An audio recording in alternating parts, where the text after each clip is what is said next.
Alright, how's it going, guys? We have some important business to do. So, for anybody that didn't know already, Greg has made his blue spruce tree turn into a Christmas tree when it tis the season, and it tis the season. But he has lacked in putting a star on this thing.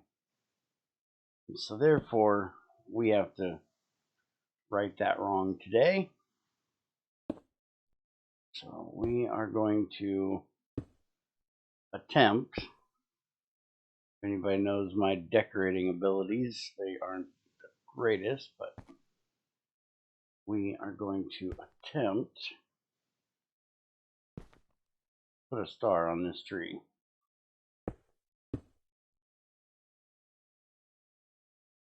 Let's see, I'm going to go, that's definitely not where I wanted that.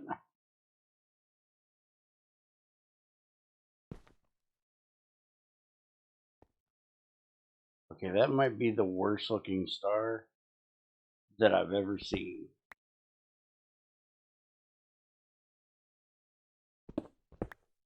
But it's best I can do. Now I gotta get those blocks out of the tree. Anyways, give me a minute to get this mess cleaned up, and I'll be right back. Alright, so it might be a horrible looking star, but it's my attempt. Unless I make it great, big, and gaudy, I don't think I'm going to do any better.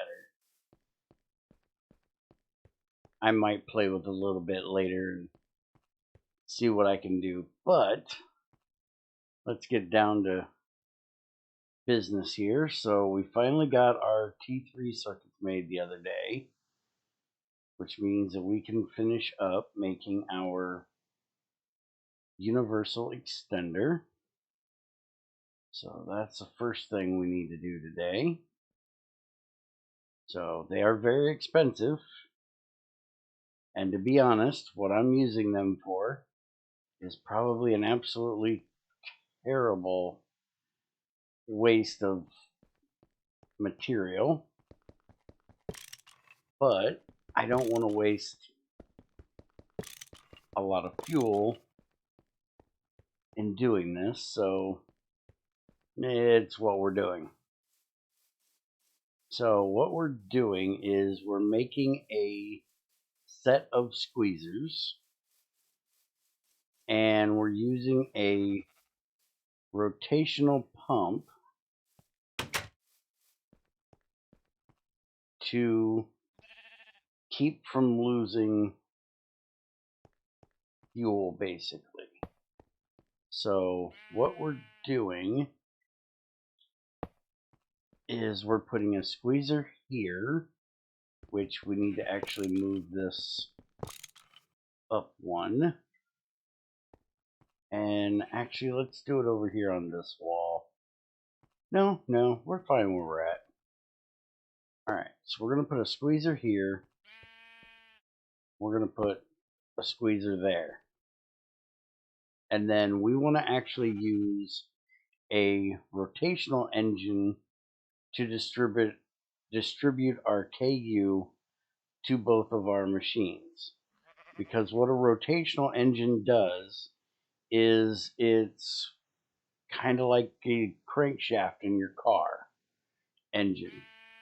It takes the rotational engine, the rotational power, well, I guess it's technically backwards of what a crankshaft does in your car. Because in your car, the pistons push down diagonally instead of laterally, but they push down diagonally against a crankshaft, which then pushes up on the ones on the other side, and they push back down, and all of that linear motion going diagonally in and out of that crankshaft turns into rotational power, which then in turn turns your transmission, which then takes the power onto your your wheels and makes you move. So this does basically the same thing, but in reverse. It's taking rotational power in, and basically think of this block as two pistons, one on this side and one on this side. So as the rotational power comes in here at the bottom, which is where we're going to be doing it, you can do it on the side, the top, left, or bottom. Anything that isn't one of these two faces, you can tell by this. But it basically takes the power in and then goes out that side, out that side, out that side, out that side. So it's like a crankshaft inside of here, but it's only two. So this is like one bank of a V6 engine. So what we're going to do is use a diesel engine underneath that. So that's going to create our U. Now, there is no kinetic pipes. There's no way of moving kinetic power. So that's what we're using our universal extenders for, because as it says, it will relay everything. So if we put this here and that there, and we put this as it extending those sides, then I do believe, because the way these work is anything that goes in the main side will come out the secondary side. So therefore, when the power goes in, it'll be reverted down. So think of this as like a kinetic gearbox right now. It's taking that piston power that's running this way and it's converting it to this way. So our rotational power will be going up, over, and down, and that should make both of these run at the same time. So now all we need to do is get fuel into the side, CO2 capture to the bottom, and we actually want to turn that squeezer that way. Which again, Greg doesn't have a face on this side of the squeezer, which is kind of unfortunate. I didn't realize that when I discussed the face on the other one over there, the press. So need to discuss that with him and have him mirror that. But we want our inputs here on this side. And what we're going to do for the input for this, at least for right now, because we have lots of it, is we are going to connect a barrel with about 4,000 honeycombs. So let me grab a roll of tape.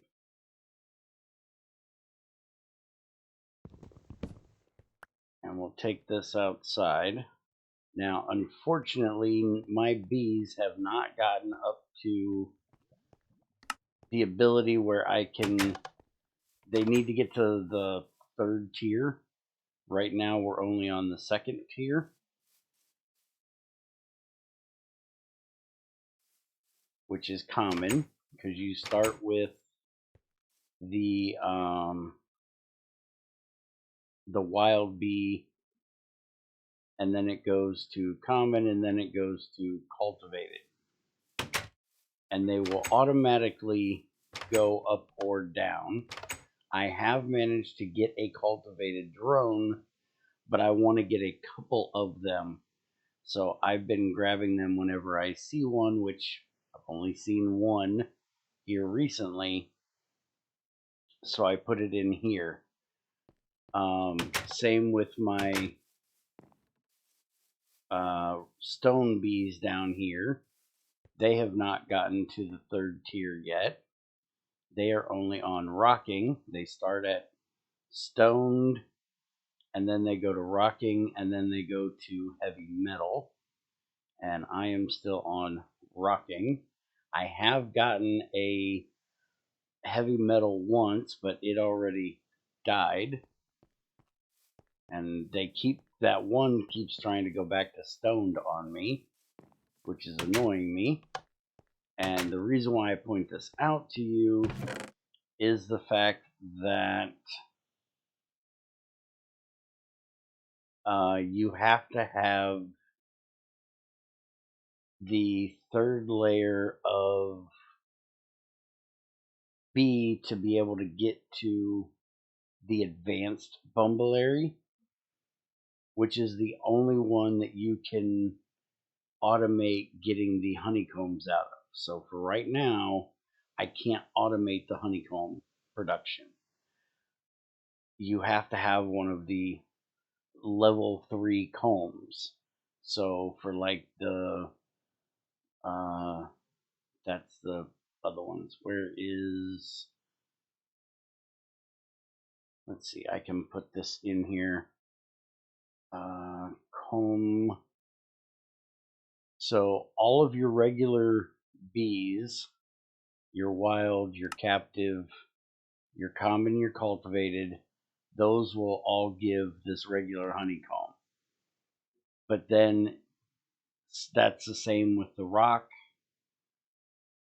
your stoned, your rocking, your hard rock, and your Elvis will only give the rock combs. But then if I mix those, the last 2 together, so the Bumble Elvis and the Captivated, which apparently I'm actually 2 away on this one, because there's 4 levels, not 3.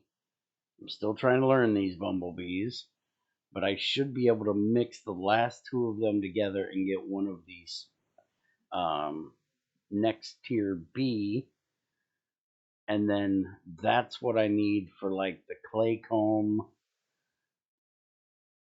or the sticky, the royal soul, or any of these.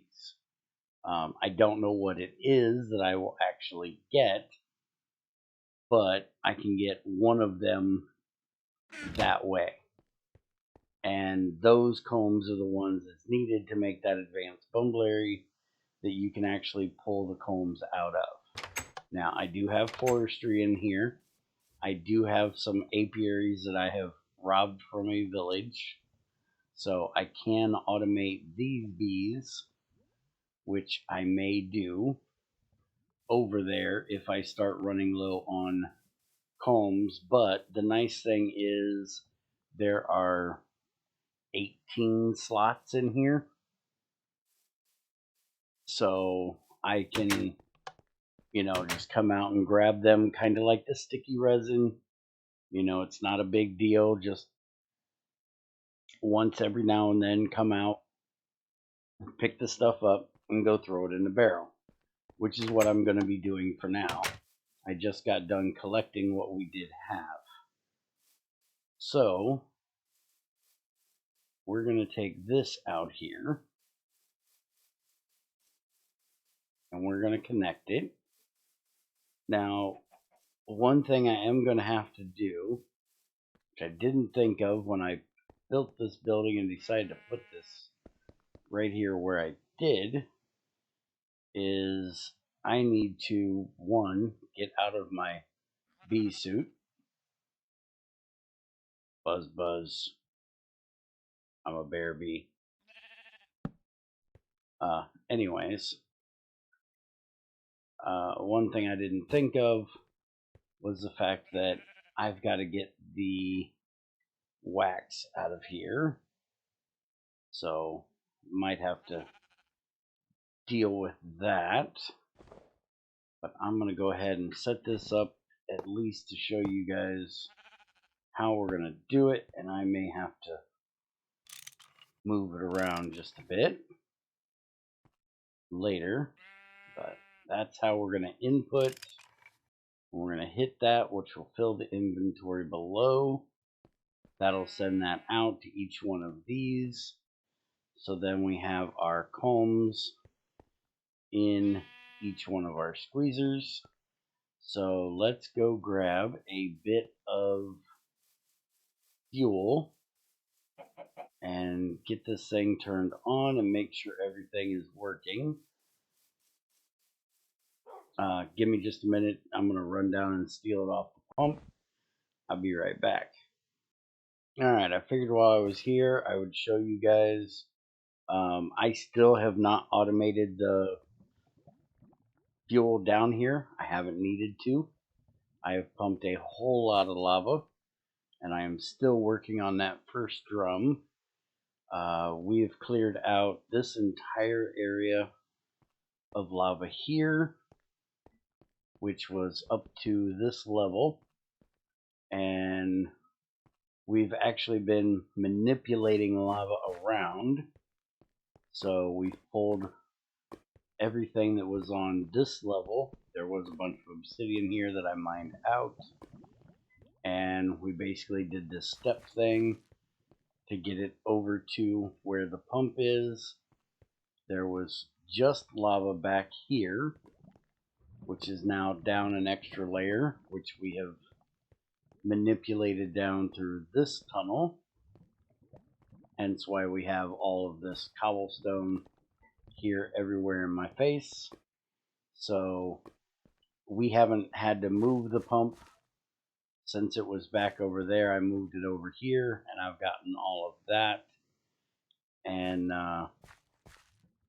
so we've pumped a whole lot of lava, and I still haven't had to get any fuel.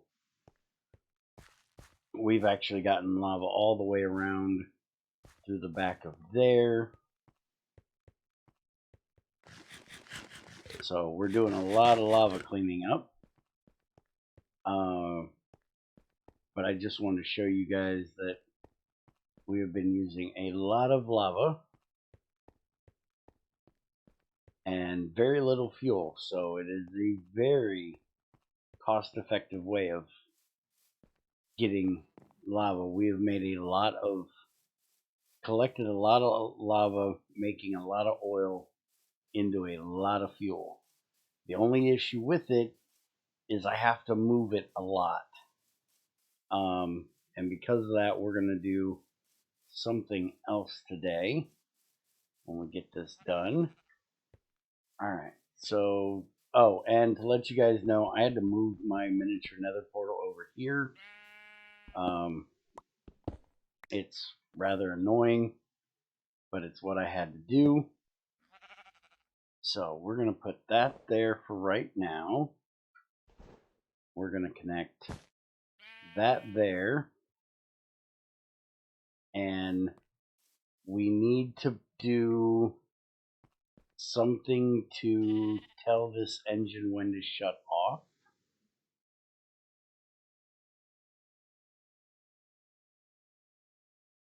And we can't do automatic.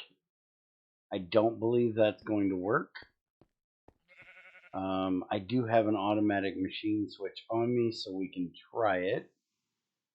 But I'm almost guaranteeing that's not going to work because it's going to, if it goes through the extender, it would only get to the rotational engine.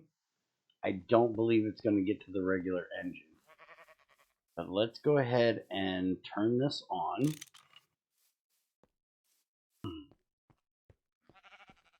So you can see that our setup definitely works.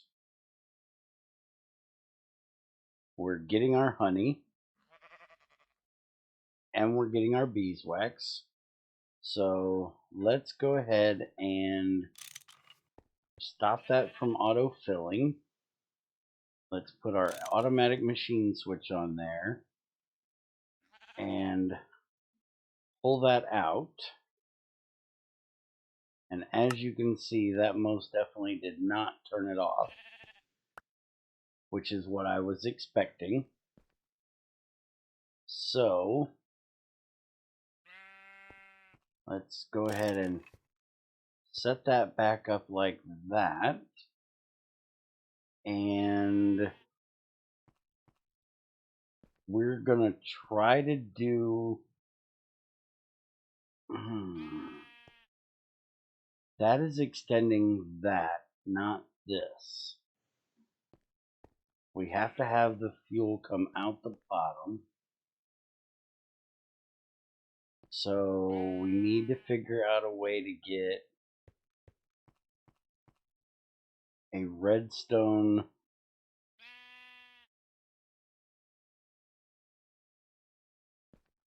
out of there and into that pump.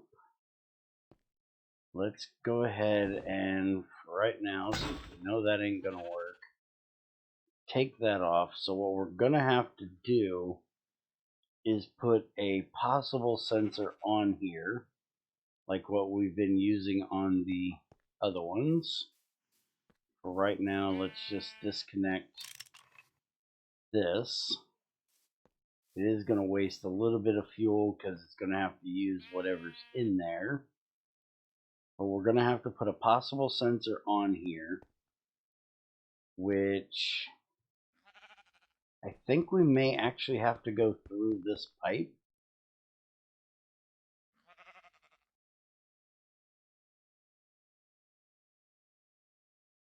Yeah, give me a second. Let me go make a few things. I'll be right back and we're going to try this. Alright, so our engine is finally turned off.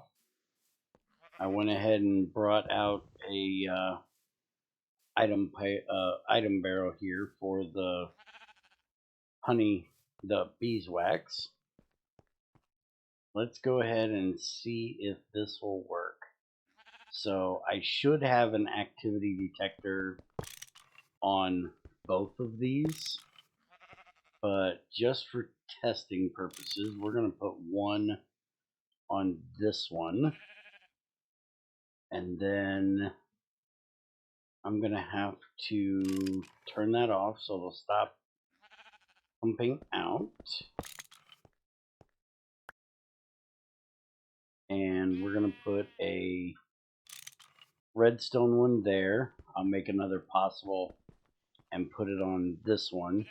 And basically what that's going to do by having one on both is it should turn into a OR gate.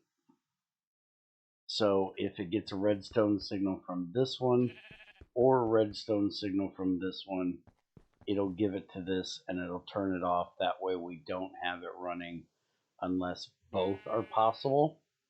Right now it's only going to read this one, but this should work just fine. So we're going to put our pipe back there and we're going to do accept covers, and we're going to do emit cover. So we're going to put that there. We're going to put the accept cover here, so it'll take redstone in, and then we're going to need another accept cover there. We're going to need a emit cover here, so the redstone will be coming in through there, out through there, in through here, and then we're going to need another emit, which I just made accept, which is fine. We can change it over, and that'll go there. So then the redstone signal will go from there to there. So now, if it gets a signal, it should turn off. So we're going to break this, break that, and I gotta go down one more level so I can actually see that pipe. Now we're gonna connect that back up. Kinda should have done that before I put that barrel in there. But now you'll see it's running again until it filled that up, and now it has turned off because there is too much honey in there, so it cannot run. And if we come down here, we should be able to see that it is not running. So that works perfectly. So I will have to make another possible sensor to put on the other side here, and another set of these, but that will make that work just fine. And I will also run the CO2 pipe out and run the pipe in there. But this is going to be our first step of our biomass to ethanol production out here in our new building. So I am going to put some pipes down here, and this will take care of getting the honey out of them. So the honey should come out through those pipes, which it did. Now have honey in there. We can connect these together. No, I can't do that. I'm going to have to get a drum to remove that, because that's where the CO2 has to come out of that engine, so it most definitely cannot run underneath there. We're going to actually have to do it out like this, so I'm going to have to move that door. So we'll connect it like that. I'll get a drum and remove the honey out of there.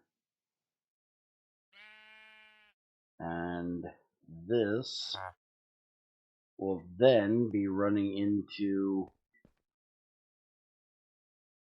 I was trying to figure out how this side was at 16 still. And there was 1,000 liters in there. It's all coming out of this side. Gotcha. Alright, so that's our first step. Our next step is going to be putting it into the fermenter.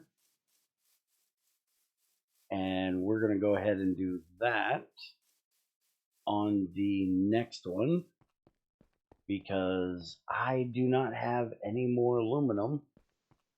I think I have like 2 pieces of aluminum left, and I need to make some covers. Let's see here.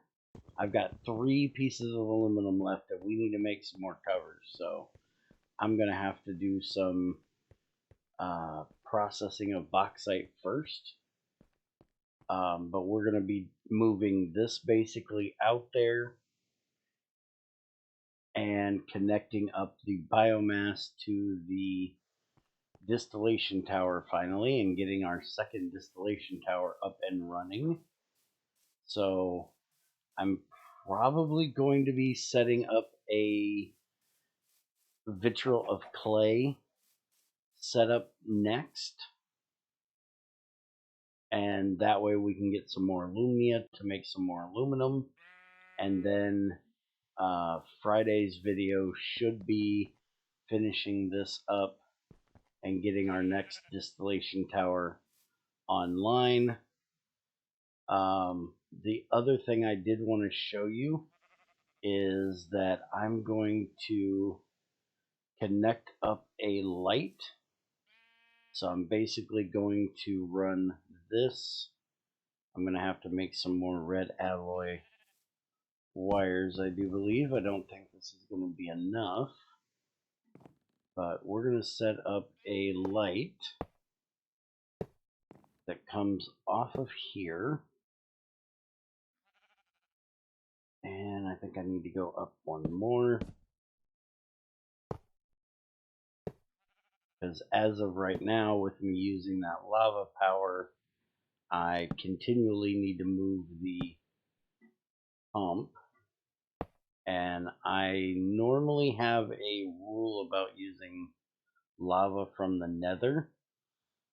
Because here, every time I've tried using it before, primarily on servers, I have had a lot of lag. So I'm going to try it here after I get all the lava that's in our close by area, just to test and see how much lag I get with Greg's thing. And see if it's any better. It shouldn't create any flowing blocks, so it shouldn't be too terrible. I'm still not big on doing it, but for testing purposes, I'm going to do so, at least for right now. I do have another way that I plan on powering this. This is only being powered by lava for the reason that I have the lava close by and I want to get rid of it, and this is a good way to do so.